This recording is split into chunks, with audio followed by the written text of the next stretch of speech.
us how you really feel. TGIF, happy Friday, everybody. Thanks for joining us here on First Take. Molly Karam here with you. Skip Bayless is in New York. Stephen A. is in Philly. Gentlemen, good morning. What's up? Stephen A. Smith, you know, for once, it might be good that you're actually whatever miles you are away from me and we're not across from each other at the desk, because I think this is about to get heated. Well, I think you need to understand, and the American public needs to recognize that you're not in Bristol today, which is where you usually are, because you were banned. You were banned from Bristol headquarters due to the idiotic arguments that you were making just yesterday. Everybody knows that, so they told you you're allowed to show up on the air. They showed you you're allowed to show up on the air, but you weren't allowed in the studio today. I think we all know why. Yeah, the truth is, I'm back in my town, New York City, and you're down there, and where is it, like New Jersey or Philadelphia? I don't know where you are. It's my second home. It's Philadelphia. Philadelphia. I'm actually allowed in two places. Enjoy. You're not. But go ahead. The city of brotherly love. I'm not feeling a lot of brotherly love right now, but let me say, you both look very handsome today, looking clean. I'm liking that no-tie look there with the all blue and all black. So we will get into the big NFL games. Manny Pacquiao says he's in talks with Floyd Mayweather, and now we've heard from Matt Barnes, so we'll fill you in on the latest with the Derek Fisher situation. But first, what we were just alluding to, the other LA hoop story that everyone is buzzing about yesterday, Kobe Bryant being ranked number 93. Bryant laughed when asked if he heard comments from fans defending him. He said, "Yeah, I heard a couple of them. Don't need to defend that ranking. Nobody does, really." When pressed on what he thought of the ranking, Bryant said, "Please don't ask me about silly stuff like that." Now, after last year's ranking that placed Kobe at number 40 was announced, Bryant voiced his displeasure, saying, "I've known for a long time they're a bunch of idiots," referring to the ranking as silly and laughable. So as you guys just heard yesterday, Stephen A. thinks this is ridiculous. Skip was actually okay with the ranking. Skip, what's your reaction to Kobe's response to all of this? Stephen A. Smith, because I do still love you like a brother, I'm going to try to take it easy on you today, maybe even easier than I took it on you yesterday. But I'm going to give you the cold, hard truth here about your man, Kobe Bryant. The truth is that Kobe's reaction yesterday was as silly and laughable as your defense of him was earlier yesterday on our show. I am sorry to say this, but look, I get it, and I respect that Kobe Bryant is as supremely confident an athlete as we've had in any sport since Michael Jordan. And yesterday, his reaction, or last evening, his reaction was predictably confident to the point of arrogant.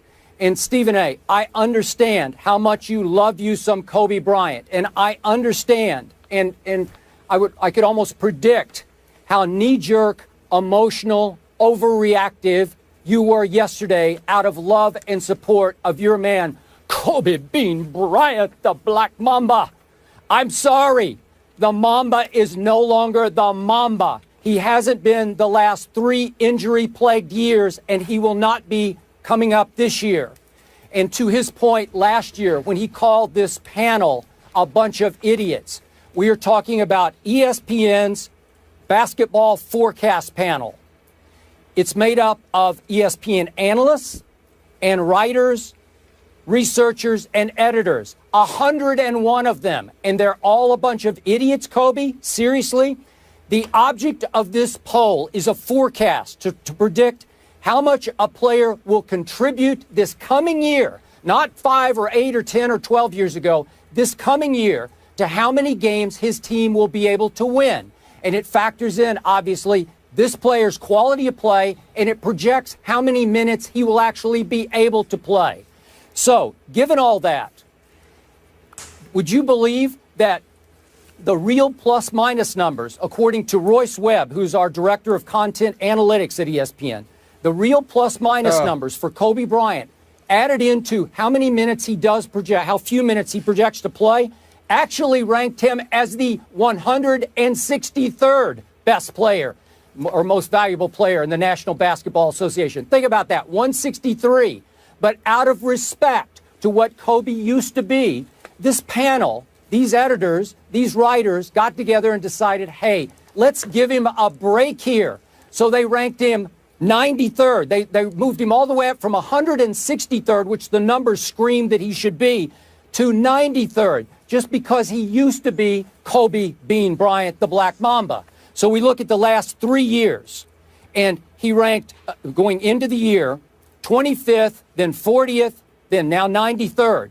And I was told last night by some of the editors that each of the last 2 years, he has failed to even live up to those projections, that they overrated him going into each of the last 2 years at 25th and 40th. So I'm going to remind you once again, we're not trying to rank his box office appeal. We're not trying to rank his 5-ring legacy. We're not trying to rank how popular or how awe-inspiring Kobe has been throughout his career. It's simply the numbers predicting how much he will add to his team, and it predicts that he will add about 2 wins this year for the LA Lakers. I rest my case, and more importantly, I rest ESPN's panel's case. Well, you're entitled to rest ESPN's panel's case, and I understand that. But as far as I'm concerned, it's just a glaring acknowledgement that we have some people in this company that don't know enough about basketball. I don't care what you have to say. I don't care what they have to say. I know what I've seen with my own 2 eyes, and I know what I've seen in comparison to what exists in the NBA. I take into account everything that you said in all seriousness. I don't know why you're mentioning some of those names that you mentioned about the statistics and the statisticians and the analytics. And nobody cares about that as far as I'm concerned. When you're giving out the poll, why don't you put the names of each person that came to that conclusion and then let them be front and center and come talk to me? Because chances are ain't nobody going to want to hear what they have to say. Not after a poll like that. All right, that's fine. And I'm telling you, I'm dismissing 101 names. I don't care what they have to say. It's nonsense to me. It makes absolutely no sense. Anybody with 2 eyes and something close to 20/20 vision can see that that's absolutely ludicrous, and you're not taking an abundance of things into consideration. Of course, you want to sit there and say, well, Kobe only adds about 2 more wins. Well, why is that? Could it be that he's in the West? Could it be that his teammates, dare I say, are a bit subpar? Could it be that when you consider San Antonio and Oklahoma City and the reigning champions, Golden State Warriors, and the Los Angeles Clippers and the Houston Rockets, I mean, when you look at those teams alone, those 5 teams alone, we didn't even take into account some of the other teams. It's obvious why it's going to be a tough go-round for Kobe Bryant. Because he no longer has Shaq and Robert Horry and Ron Harper, and even though they didn't win the championship that year, Karl Malone and Gary Payton and those boys by his side. You know, I'm not saying that all of those guys for the Lakers are scrub. I'm not trying to disrespect them. Louis Williams, Brandon Bass, even Roy Hibbert to some degree, I think will make solid contributions. But this is the Western Conference, and the teams are loaded. We all understand that.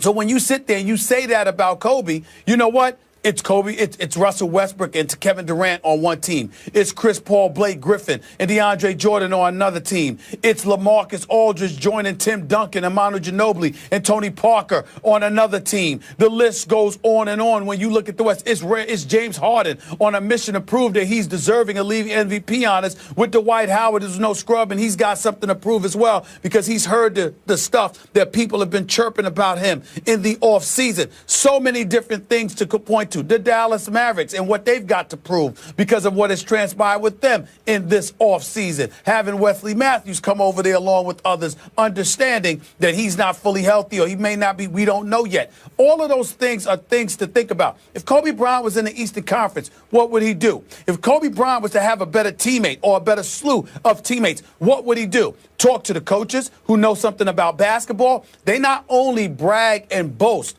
about the killer inside of him, the fact that he can shoot, the fact that he can take he can take anybody, he can break down anybody. They talk about his football. They talk about his footwork. They talk about his basketball IQ. They talk about how knowledgeable he is about playing this game. Is Kobe Bryant what he used to be? Skip, we don't know that. It remains to be seen. The last 2 years, he only played 41 games. He came back for 2013, 2014. Skip, he played 6 games. He shot 42%. He came back and he played, what, 35 games? Okay, and then he shot like 37% over the course of those 35 games. But he had essentially been out a year and a half to almost 2 years before he came back and played those 35 games. The previous 8 seasons that he played in L.A., with the exception of 143% shooting from the field in 1 year, the other 7, he shot 45% or better. This is the Black Mamba we're talking about here. And I'm not trying to sit there and say that he should be mentioned in the same breath as a Russell Westbrook or a Kevin Durant and guys like that, because they're younger and just as elite. But to sit there and say that there are 92 players better than Kobe Bryant, I applaud once again his decorum. I applaud his presentation. I applaud the fact that he's cool and is appropriately dismissive of such idiocy. And even though I'm not going to call out my colleagues because I'm very, very proud to work where I work, I consider this poll idiotic. I have nothing to do with it. And anybody that sits there and says, well, ESPN's poll said, just make sure you emphasize that Stephen A. Smith, or as you affectionately call me, Stephen Naismith, has absolutely, positively nothing to do with this poll. They didn't ask me. They didn't consult with me. Not that they have to. They did what they did. I have nothing to do with this. I am separate and apart from this, because if there's one thing I know, it's basketball. And there's no way in hell that there are 92 players in the world better than Kobe Bryant. I don't even think there's 92 players in the NBA better than Charles Barkley right now. And he just came off a hip surgery. I mean, give me a break. I mean, it's ridiculous. It's just ridiculous. Stephen Naismith, the inventor of basketball as we know it today. Let me ask you this. I can go with that. Are there not 2 ends of the basketball floor? You play offense, then you have to play this thing called defense. Am I right about that? What's your point? What's your point about that? My point is, last year, the numbers said Kobe Bryant was the 25th worst defender in the entire NBA. And by the way, speaking of offense, last year, for the 172 players who took 500 or more shots, 172 players, 500 or more shots, only 1 player shot a worse percentage in the entire NBA, Trey Burke of the Utah Jazz. That's the Kobe Bean Bryant, who used to be the Black Mamba. I'm not, hold on. That's not a fair argument, because I concede to you that the last 2 years haven't been ideal. But he only played 6 games 1 year and less than half the games the next, because he was recovering from injury each time. And anybody knows, Skip, particularly when you are an offensive-minded player, that when you're healing from an injury, you're usually going to take the breaks on a defensive end of the floor. That's what you're going to do, because your success, particularly when you are box office like Kobe, is predicated on what you do offensively. If Kobe Bryant had went out there and shut down folks but couldn't score a damn basket, we would sit there and say he's done. I'm not saying that their defensive stats and what have you aren't accurate. I'm saying they're not taking the intangibles into consideration. And what I find so insulting about what you say and what anybody who thinks like you says and what this ridiculous, idiotic, stupid poll says is that y'all are not taking those things into account for somebody like Kobe. Kobe Bryant doesn't cheat the game. Kobe Bryant, he ain't perfect. I think he could do a better job of ingratiating himself with his teammates sometimes. We all understand that. We understand that some of the times, he gets hungry. He wants to get fed. The players are turned off by it. We've heard all of those things from players over the course of time, privately or publicly. But in terms of his skill set and what he has meant to the game of basketball and what he does on the basketball court, you know good and damn well that if we're talking about Kobe Bryant here, and he's taking plays off, or he ain't doing what he's capable of doing, you know that has a lot to do with him trying to find his rhythm, get his health back, and all of that other stuff. This is not some typical player, Skip Bayless. I'm talking work ethic now. This is not some typical player. Even you have to admit there is nobody that cares more about the game and about being great completely at it agree. than Kobe Bryant. No. So that's the point. No, not even beginning to suggest that. We're talking about what will your body allow you to do at 37, coming off multiple serious injuries. Can you suddenly snap back to being one of the best defensive players as he was for about 12 straight years? No, he can't. He's not going to be capable. You've seen what's happened over the last 3 years. That's fair. That's fair if that's what they're saying. What I'm saying is they're talking like even if Kobe Bryant is healthy, because he's 37 years of age, he's not what he's used to be. He's done. I'm saying to you, tell me that you don't believe he's going to ever be healthy again, and I'll concede that because that's possible. Don't talk to me like if Kobe Bryant is 100%, that because he's 37, Father Time is here and he can no longer do damage in the NBA and there are 92 players better. If Kobe Bryant is healthy, even at the age of 37, he deserves far more respect than that. That's all I'm saying. Okay, but seriously, after a human being has suffered that many serious injuries at that advanced age, how healthy can he get? Even if he gets to, by his today's standards, 100% healthy, it will be about 70% of what he used to be because they have taken a toll on his body. And I'm telling you that at 70%, because of his ability to shoot a perimeter shot, combined with the lack of basketball IQ, most players in the NBA have, not the superstars, but most second, third tier players. There is no way on earth there are 92 players better than Kobe Bryant. That is ridiculous. Okay, here's the problem. And here's I what believe you're the avoiding. poll is embarrassing. No, Here's the truth, Stephen A. What do your eyes tell you over the last 3 years? Kobe Bryant has become, at this late stage and age, not much more than a jump shooter. Is that fair? He scores very few points of his points in the paint Ray anymore. Allen's a jump shooter, too. He just Don't doesn't. you want He's him? not capable. Okay? Ray Allen's a jump shooter, too. Don't you want him? Wait a second. He's become an extremely high-volume, low-percentage distance jump shooter.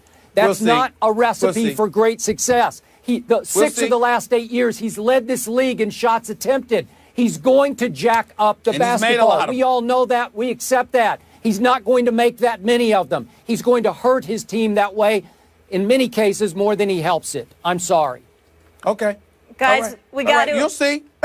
We got to agree to disagree here on Kobe's ranking of 93rd, the 93rd best player in the NBA. This, of course, is his 20th season as a Laker, the most seasons for any player for any team in NBA history. Pretty impressive. Now to another vet, though, who's getting it done in his 18th year in the league. This was